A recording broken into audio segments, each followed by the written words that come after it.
அன்புள்ள சகோதரர்களே, இமாம் இப்னு தைமியா ரஹ்மத்துல்லாஹி அவர்கள் கூறுகிறார்கள், மன் அஹப்ப அய்யகூன அக்வன் நாஸ் ஃபல்யதவக்கல் அலல்லாஹ். இந்த உலகத்திலே பலமான மனிதர்களாக நீங்கள் வாழ வேண்டும் என்றால் உங்களுடைய அனைத்து காரியங்களிலும் அல்லாஹ்விடத்திலே பொறுப்பு சாட்டுங்கள். உங்களுடைய காரியங்கள் சிறியதோ பெரியதோ எதுவாயினும் அல்லாஹ்விடத்திலே அதை ஒப்படையுங்கள். ஏனென்றால் இந்த உலகத்தை அல்லாஹ் காரணிகளை கொண்டு படைத்திருக்கிறார். காரணிகள் என்பது இறைவனுடைய சுன்னத். காரணிகள் இல்லாமல் இந்த உலகத்தில் அல்லாஹ் எதையும் நடத்துவதில்லை, விதிவிலக்காகவே தவிர. இந்த உலகத்தில் காரணங்களை அல்லாஹ் படைத்திருப்பது அதை அடைவதற்குத்தான், அதில் சந்தேகமில்லை.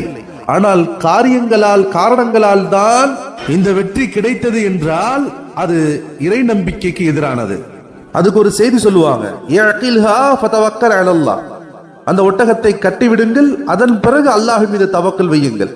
இந்த செய்தி, இந்த ஹதீஸை சொன்னதற்கு பிறகு இப்போ எல்லாருக்கும் வேலை கயிறு தேடுறதா. கயிறு இல்லாம தவக்குல் இல்ல. கயிறு இருந்தா தானே கட்டி வச்சுட்டு அதுக்கு பிறகு தவக்குல் வைக்க முடியும். இந்த செய்தி பலகீனமான செய்தி. கயிறு இருப்பவன் கயிறை எடுத்து கட்டிவிட்டு அதன் பிறகு தவக்குள் வைப்பது சரி.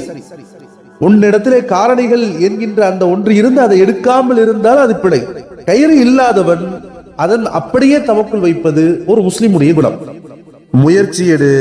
முயற்சி எடுத்துக்கொண்டு நீ எவ்வளவு அடைந்திருக்கிறாயோ அதை செய்துவிட்டு தவக்குள் வை.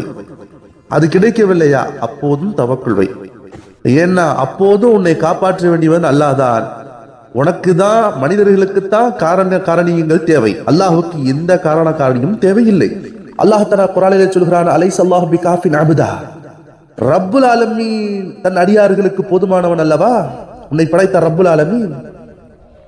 இன்னொரு இடத்துல சொல்கிறார், வமன் யதவக்கல் அலல்லாஹி ஃபஹுவ ஹஸ்புஹ்.